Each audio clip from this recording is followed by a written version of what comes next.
आयु वृद्धि आरोग्यता या चाहो संतान, शिव पूजन विधिवत करो दुख हरें भगवान। हर हर महादेव। दोस्तों, हर माह 2 प्रदोष व्रत पड़ते हैं। एक प्रदोष व्रत शुक्ल पक्ष की त्रयोदशी तिथि में रखा जाता है और दूसरा कृष्ण पक्ष में। हिंदू धर्म में इस व्रत की विशेष धार्मिक मान्यता है। माना जाता है कि अगर पूरे मनोभाव से प्रदोष व्रत करके शिव जी की पूजा की जाए तो भगवान शिव प्रसन्न होकर भक्तों पर अपनी कृपा दृष्टि बनाए रखते हैं। प्रदोष व्रत तिथि के अनुसार रखा जाता है, इसलिए पूरे हफ्ते अलग अलग दिन प्रदोष व्रत पड़ता है। तो प्रदोष व्रत के 7 दिन की 7 कथाएं मैं इस वीडियो में आपके साथ शेयर करने जा रही हूँ। प्रदोष व्रत में आप कथाएं इस वीडियो के माध्यम से सुन सकते हैं। सबसे पहले आप सुनने जा रहे हैं रवि प्रदोष व्रत कथा। श्री सूत जी बोले, हे विचारवान ज्ञानियों, आप शिव के परम भक्त हैं। आपकी भक्ति देखकर मैं व्रती पुरुषों की कथा कहता हूँ। एक गांव में अति दीन ब्राह्मण निवास करता था। उसकी साध्वी स्त्री प्रदोष व्रत किया करती थी। उसके घर ही पुत्र रत्न था। एक समय की बात है कि वह पुत्र गंगा स्नान करने के लिए गया। दुर्भाग्यवश मार्ग में चोरों ने उसे घेर लिया और वह कहने लगे कि हम तुझे मारेंगे, नहीं तो तू अपने पिता का गुप्त धन बतला दे। बालक दीन भाव से कहने लगा कि हे बंधुओं, हम अत्यंत दुखी दीन हैं, हमारे पास धन कहाँ है। चोर फिर कहने लगे कि तेरे पास पोटली में क्या बंधा है। बालक ने निसंकोच उत्तर दिया कि मेरी माता ने मुझे रोटी बनाकर दी है। दूसरा चोर बोला कि भाई, यह तो अति दीन दुखी है, इसे छोड़िए। बालक इतनी बात सुनकर वहां से प्रस्थान करने लगा और एक नगर में पहुंचा। नगर के पास एक बरगद का पेड़ था। बालक थककर वहां बैठ गया और वृक्ष की छाया में सो गया। उस नगर के सिपाही चोरों की खोज कर रहे थे कि खोज करते करते उस बालक के पास आ गए। सिपाही बालक को भी चोर समझकर राजा के समीप ले गए। राजा ने उसे कारावास की आज्ञा दे दी। उधर बालक की मां भगवान शंकर जी का प्रदोष व्रत कर रही थी। उसी रात्रि राजा को स्वप्न आया कि यह बालक चोर नहीं है, प्रातःकाल ही इसे छोड़ दो, नहीं तो आपका राज्य वैभव सभी कुछ शीघ्र ही नष्ट हो जाएगा। रात्रि समाप्त होने पर राजा ने उस बालक से उसका सारा वृत्तांत पूछा। बालक ने सारा वृत्तांत कह सुनाया। वृत्तांत सुनकर राजा ने सिपाही भेजकर बालक के माता पिता को पकड़कर बुलवा लिया। राजा ने उन्हें जब भयभीत देखा तो कहा कि तुम भय मत करो, तुम्हारा बालक निर्दोष है। हम तुम्हारी दरिद्रता देखकर 5-5 गांव दान में देते हैं। शिव की दया से ब्राह्मण परिवार अब आनंद से रहने लगा।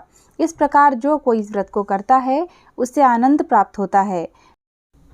रवि त्रयोदशी यानी रवि प्रदोष की कथा यहीं समाप्त होती है। सोमवार त्रयोदशी यानी सोम प्रदोष व्रत कथा।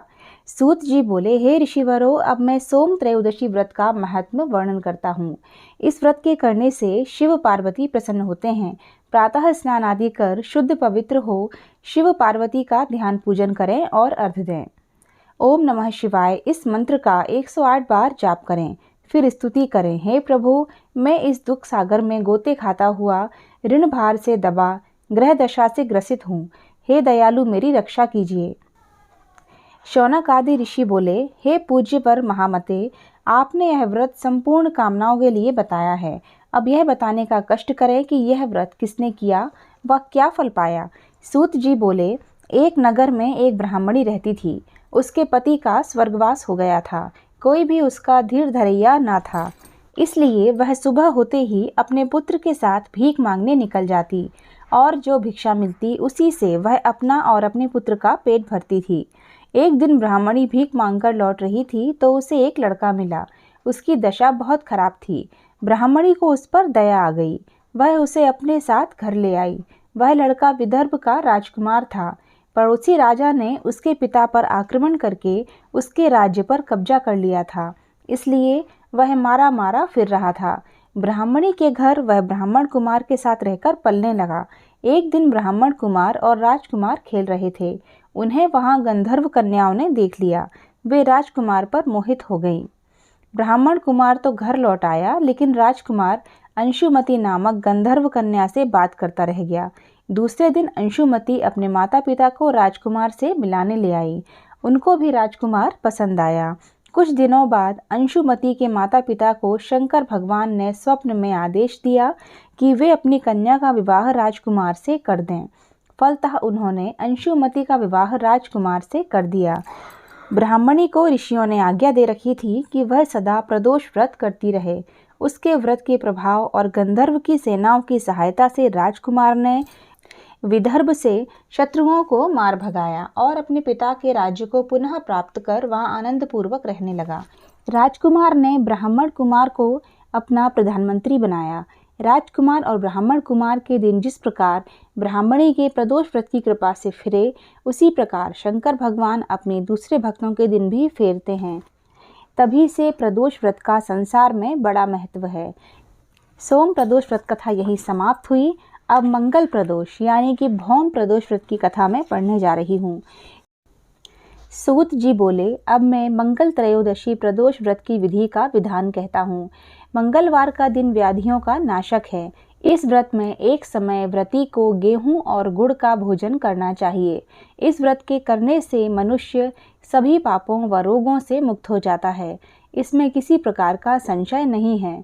अब मैं आपको उस बुढ़िया की कथा सुनाता हूँ जिसने यह व्रत किया व मोक्ष को प्राप्त हुई। अत्यंत प्राचीन काल की घटना है। एक नगर में एक बुढ़िया रहती थी। उसके मांगलिया नाम का एक पुत्र था। वृद्धा को हनुमान जी पर बड़ी श्रद्धा थी। वह प्रत्येक मंगलवार को हनुमान जी का व्रत रखकर यथाविधि उनका भोग लगाती थी। इसके अलावा मंगलवार को ना तो घर लीपती थी और ना ही मिट्टी खोदती थी। इसी प्रकार से व्रत रखते हुए जब उसे काफ़ी दिन बीत गए तो हनुमान जी ने सोचा कि चलो आज इस वृद्धा की श्रद्धा की परीक्षा की जाए। वे साधु का वेश बनाकर उसके द्वार पर जा पहुँचे और पुकारा, कोई है हनुमान का भक्त जो हमारी इच्छा पूरी करे। वृद्धा ने यह पुकार सुनी तो वह बाहर आई और पूछा कि महाराज क्या आज्ञा है। साधु वेशधारी हनुमान जी बोले कि मैं बहुत भूखा हूँ, भोजन करूँगा, तू थोड़ी सी जमीन लीप दे। वृद्धा बड़ी दुविधा में पड़ गई। अंत में हाथ जोड़कर प्रार्थना की कि हे महाराज, लीपने और मिट्टी खोदने के अतिरिक्त जो काम आप कहें वह मैं करने को तैयार हूँ। साधु ने 3 बार परीक्षा कराने के बाद कहा, तू अपने बेटे को बुला, मैं उसे औंधा लिटाकर उसकी पीठ पर आग जलाकर भोजन बनाऊंगा। वृद्धा ने सुना तो पैरों तले जमीन खिसक गई, मगर वह वचन हार चुकी थी। उसने मांगलिया को पुकार कर साधु महाराज के हवाले कर दिया, मगर साधु ऐसे ही मानने वाले न थे। उन्होंने वृद्धा के हाथों ही मांगलिया को औंधा लिटाकर उसकी पीठ पर आग जलवाई। आग जलाकर दुखी मन से वृद्धा अपने घर के अंदर जा घुसी। साधु जब भोजन बना चुका तो उसने वृद्धा को बुलाकर कहा कि वह मंगलिया को बुलाए ताकि वह भी आकर भोग लगा ले। वृद्धा आंखों में आंसू भरकर कहने लगी कि अब उसका नाम लेकर मेरे हृदय को और न दुखाओ। लेकिन साधु महाराज ना माने तो वृद्धा को भोजन के लिए मांगलिया को पुकारना पड़ा। पुकारने की देर थी कि मंगलिया बाहर से हंसता हुआ घर में दौड़ा आया। मंगलिया को जीता जागता देखकर वृद्धा को सुखद आश्चर्य हुआ। वह साधु महाराज के चरणों में गिर पड़ी। साधु महाराज ने उसे अपने असली रूप के दर्शन दिए। हनुमान जी को अपने आंगन में देखकर वृद्धा को लगा कि उसका जीवन सफल हो गया। मंगल प्रदोष की कथा यहीं समाप्त होती है। अब पढ़ेंगे बुधवार त्रयोदशी यानी बुध प्रदोष व्रत कथा। इस व्रत में केवल एक बार ही भोजन करना चाहिए। इस व्रत में हरी वस्तुओं का प्रयोग किया जाना जरूरी है। यह व्रत शंकर भगवान का प्रिय व्रत है। शंकर जी की पूजा धूप बेलपत्र आदि से की जाती है। प्राचीन काल की एक कथा है। एक पुरुष का नया नया विवाह हुआ था। वह गौने के बाद दूसरी बार पत्नी को लिवाने के लिए अपनी ससुराल पहुंचा और उसने सास से कहा कि बुधवार के दिन ही पत्नी को लेकर अपने नगर जाएगा। उस पुरुष के सास ससुर ने साले सालियों ने उसको समझाया कि बुधवार को पत्नी को विदा कराकर ले जाना शुभ नहीं होता, लेकिन वह पुरुष अपनी जिद से टस से मस नहीं हुआ। विवश होकर सास ससुर को अपने जमाता और पुत्री को भारी मन से विदा करना पड़ा। पति पत्नी बैलगाड़ी में चले जा रहे थे। एक नगर के बाहर निकलते ही पत्नी को प्यास लगी। पति लोटा लेकर पत्नी के लिए पानी लेने गया। जब वह पानी लेकर लौटा तो उसके क्रोध की और आश्चर्य की सीमा न रही, क्योंकि उसकी पत्नी किसी अन्य पुरुष के लोटे में से पानी पीकर हंस हंस कर बतिया रही थी। क्रोध में आग बबूला होकर वह उस आदमी से झगड़ा करने लगा, मगर यह देखकर आश्चर्य की सीमा न रही कि उस पुरुष की शक्ल उस आदमी से हूबहू मिलती थी। हमशक्ल आदमियों को झगड़ते हुए जब काफ़ी देर हो गई तो वहां आने जाने वालों की भीड़ एकत्र हो गई। सिपाही भी आ गया। सिपाही ने स्त्री से पूछा कि इन दोनों में से कौन सा आदमी तेरा पति है। तो वह बेचारी असमंजस में पड़ गई, क्योंकि दोनों की शक्ल एक दूसरे से बिल्कुल मिलती थी। बीच राह में अपनी पत्नी को इस तरह लुटा देखकर उस पुरुष की आंख भर आई। वह शंकर भगवान से प्रार्थना करने लगा कि हे भगवान, आप मेरी और मेरी पत्नी की रक्षा कीजिए। मुझसे बड़ी भूल हुई जो मैं बुधवार को पत्नी को विदा करा लाया। भविष्य में ऐसा अपराध कभी नहीं करूँगा। उसकी वह प्रार्थना जैसे ही पूरी हुई, दूसरा पुरुष अंतर्ध्यान हो गया और वह पुरुष सकुशल अपनी पत्नी के साथ अपने घर पहुंच गया। उस दिन के बाद पति पत्नी नियम पूर्वक बुधवार प्रदोष व्रत करने लगे। अब पढ़ेंगे बृहस्पतिवार त्रयोदशी यानी गुरु प्रदोष व्रत कथा। शत्रु विनाशक भक्ति प्रिय व्रत है यह अति श्रेष्ठ। 12 मास तिथि सबसे भी है यह व्रत अति ज्येष्ठ। कथा इस प्रकार है कि एक बार इंद्र और वृत्तासुर में घनघोर युद्ध हुआ। उस समय देवताओं ने दैत्य सेना को पराजित कर नष्ट भ्रष्ट कर दी। अपना विनाश देखकर वृत्तासुर अत्यंत क्रोधित हो स्वयं युद्ध के लिए उद्यत हुआ। मायावी असुर ने आसुरी माया से भयंकर विकराल रूप धारण किया। उसके स्वरूप को देखकर इंद्रादिक सब देवताओं ने इंद्र के परामर्श से परम गुरु बृहस्पति जी का आवाहन किया। गुरु तत्काल आकर कहने लगे, हे देवेंद्र, अब तुम वृत्तासुर की कथा ध्यान मग्न होकर सुनो। वृत्तासुर प्रथम बड़ा तपस्वी और कर्मनिष्ठ था। इसने गंधमादन पर्वत पर उग्र तप करके शिवजी को प्रसन्न किया था। पूर्व समय में यह चित्ररथ नाम का राजा था। तुम्हारे समीप जो सुरम्य वन है वह इसी का राज्य था। अब साधु प्रवृत्ति विचारवान महात्मा उस वन में आनंद लेते हैं। भगवान के दर्शन की अनुपम भूमि है। एक समय चित्ररथ स्वेच्छा से कैलाश पर्वत पर चला गया। भगवान का स्वरूप और वाम अंग में जगदम्बा को विराजमान देखकर चित्ररथ हंसा और हाथ जोड़कर शिव शंकर से बोला, हे प्रभु, हम माया मोहित हो विषयों में फंसे रहने के कारण स्त्रियों के वशीभूत रहते हैं, किंतु देवलोक में ऐसा कहीं दृष्टिगोचर नहीं हुआ कि कोई स्त्री सहित सभा में बैठे। चित्ररथ के ये वचन सुनकर सर्वव्यापी भगवान शिव हंसकर बोले कि हे राजन, मेरा व्यवहारिक दृष्टिकोण पृथक है। मैंने मृत्युदाता कालकूट महाविष का पान किया है, फिर भी तुम साधारण जनों की भांति मेरी हंसी उड़ाते हो। तभी पार्वती क्रोधित हो चित्ररथ की ओर देखती हुई कहने लगी, ओ दुष्ट, तूने सर्वव्यापी महेश्वर के साथ ही मेरी भी हंसी उड़ाई है। तुझे अपने कर्मों का फल भोगना पड़ेगा। उपस्थित सभासद महान विशुद्ध प्रकृति के शास्त्र तत्वान्वेषी हैं और सनक सनंदन सनत कुमार हैं। ये सब अज्ञान के नष्ट हो जाने पर शिव भक्ति में तत्पर हैं। अरे मूर्खराज, तू अति चतुर है, अतएव मैं तुझे वह शिक्षा दूंगी कि फिर तू ऐसे संतों का मजाक का दुस्साहस न करेगा। अब तू दैत्य स्वरूप धारण कर विमान से नीचे गिर। तुझे मैं शाप देती हूँ कि अभी पृथ्वी पर चला जा। जब जगदम्बा भवानी ने चित्ररथ को यह शाप दिया तो वह तत्क्षण विमान से गिरकर राक्षस योनि को प्राप्त हो गया और प्रख्यात महासुर नाम से प्रसिद्ध हुआ। तवष्टा नामक ऋषि ने उसे श्रेष्ठ तप से उत्पन्न किया और अब वही वृत्तासुर शिव भक्ति में ब्रह्मचर्य से रहा। इस कारण तुम उसे जीत नहीं सकते। अतएव मेरे परामर्श से यह प्रदोष व्रत करो, जिससे महाबलशाली दैत्य पर विजय प्राप्त कर सको। गुरुदेव के वचनों को सुनकर सब देवता प्रसन्न हुए और गुरुवार त्रयोदशी यानी गुरु प्रदोष व्रत का विधि विधान से पूजन और व्रत किया। अब पढ़ते हैं शुक्रवार त्रयोदशी यानी शुक्र प्रदोष व्रत कथा। शुक्रवार त्रयोदशी प्रदोष व्रत पूजा विधि सोम प्रदोष के समान ही है। इसमें श्वेत रंग तथा खीर जैसे पदार्थ ही सेवन करने का महत्व होता है। सूत जी बोले, प्राचीन काल की बात है, एक नगर में 3 मित्र रहते थे। तीनों में ही घनिष्ठ मित्रता थी। उनमें एक राजकुमार पुत्र, दूसरा ब्राह्मण पुत्र और तीसरा सेठ पुत्र था। राजकुमार व ब्राह्मण पुत्र का विवाह हो चुका था। सेठ पुत्र का विवाह के बाद गौना नहीं हुआ था। एक दिन तीनों मित्र आपस में स्त्रियों की चर्चा कर रहे थे।